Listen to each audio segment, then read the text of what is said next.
back to the channel. Today we're going to unravel some incredibly complex events in Genoa.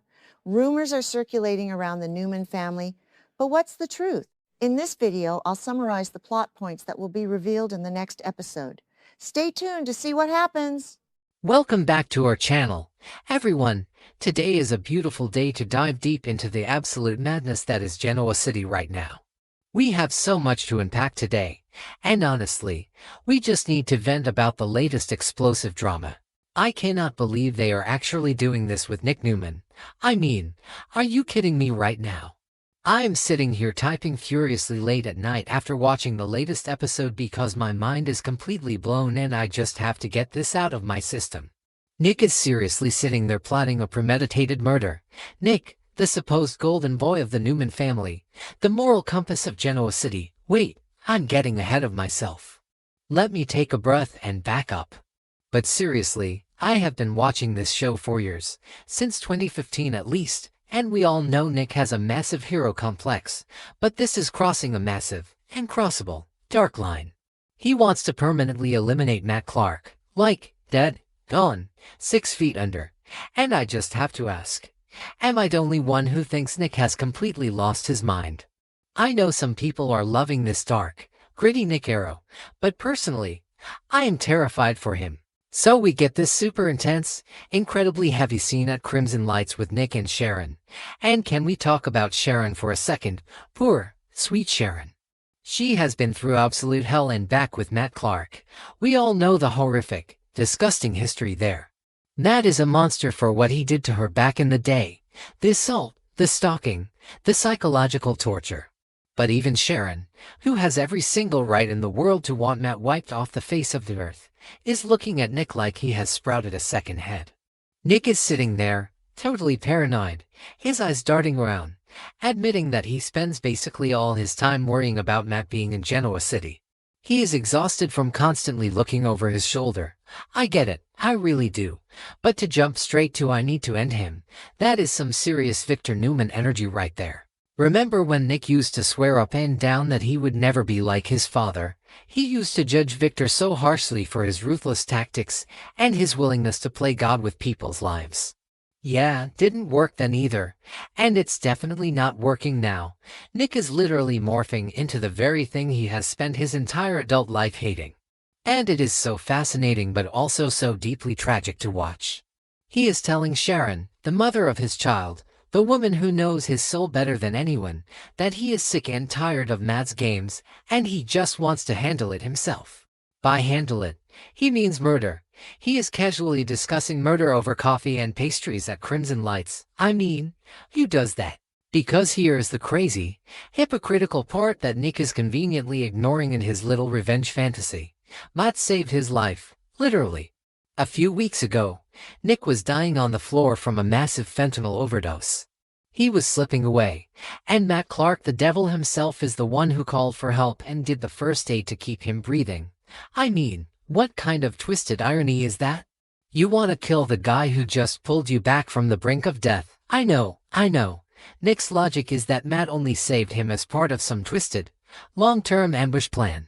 He thinks Matt is just playing the long game, setting them all up for a much bigger, more devastating fall.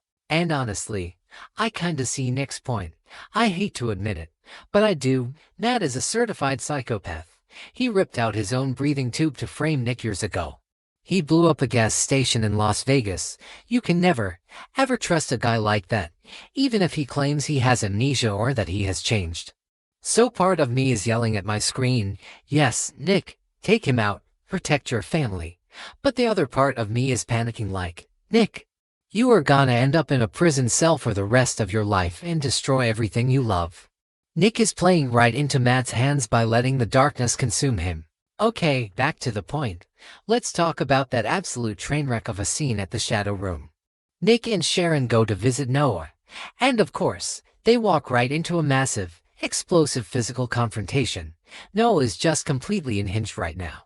He sees Matt talking to Sienna at the bar, and he just loses his ever-loving mind. He physically attacks Matt. He is throwing punches, screaming, causing a massive scene. Noah is so fiercely protective of Sienna, and seeing her anywhere near her psycho husband just sets off every trigger in his body. And honestly, I was cheering for Noah a little bit because someone needed to punch that smug look off Matt's face. But then Matt drops this massive bombshell that leaves everyone speechless. He throws his hands up, wipes the blood off his lip, and declares that he is leaving Genoa City for good. He claims he is sick and tired of the games, sick of being accused of scheming when he is just trying to figure out who he is. And he just wants to live a normal life away from the toxic Newman family. He plays the ultimate victim card, acting like he is the one being persecuted. I was rolling my eyes so hard I almost gave myself a headache. Matt Clark, a victim, please, give me a break. Do any of us actually believe Matt is leaving? Because Nick sure doesn't. Nick hears Matt say he's packing his bags, and Nick's immediate, visceral reaction is, nope, it's a trap, it's a bluff. And you know what? Nick is 100% right. Matt Clark does not just walk away. He doesn't just pack a suitcase, hop on a plane, and go start a bed and breakfast in Vermont. He is an apex predator. So Nick is convinced that Matt is just saying he's leaving to make the Newmans drop their guard. He thinks Matt is gonna lay low in the shadows and then strike when they are vulnerable. Because of this, Nick's paranoia goes into absolute, uncontrollable overdrive. He decides that waiting for Matt to strike is no longer an option. He has to strike first. He has to kill Matt. I mean, just wow. The writers are really taking Nick down a path I never thought we would see. But we have to talk about the massive elephant in the room here, the thing that is driving all of this erratic behavior. Nick's addiction. We all know Nick is struggling so hard right now. He is battling a severe, life-threatening fentanyl addiction, and his mind is completely warped. He is erratic, he is exhausted, he is sweating, and he is absolutely not thinking clearly. And let's be real, Matt played a huge, disgusting role in pushing Nick down that dark path.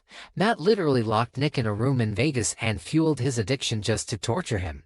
Matt wanted Nick to spiral so far down that he would destroy his own life and alienate his entire family. So, can we really blame Nick for wanting Matt dead? Matt systematically tried to destroy Nick's mind and body.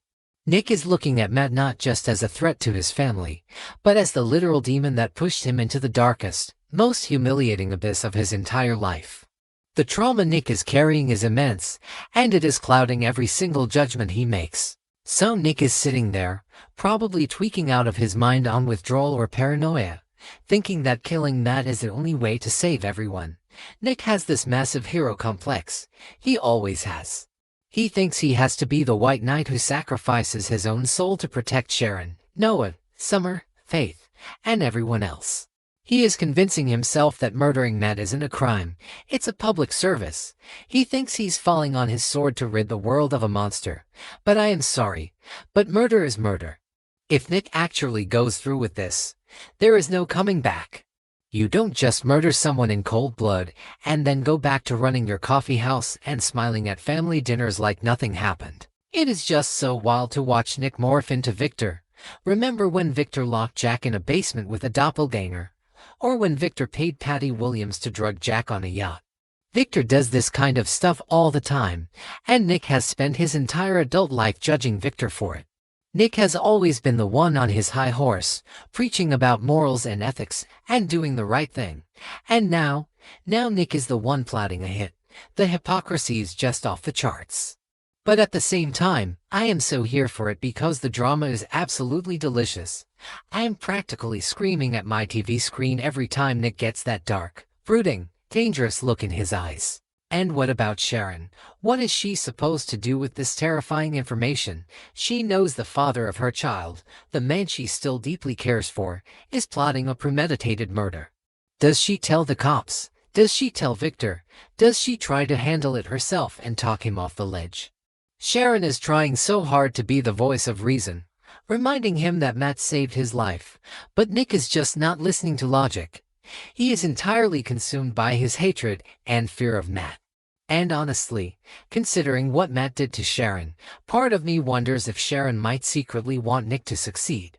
I mean, she would never say it out loud, she is too good for that. But wouldn't she sleep a little better knowing Matt Clark is gone forever? So what is gonna happen next? I am calling it right now, guys. Nick is gonna try to set a trap for Matt.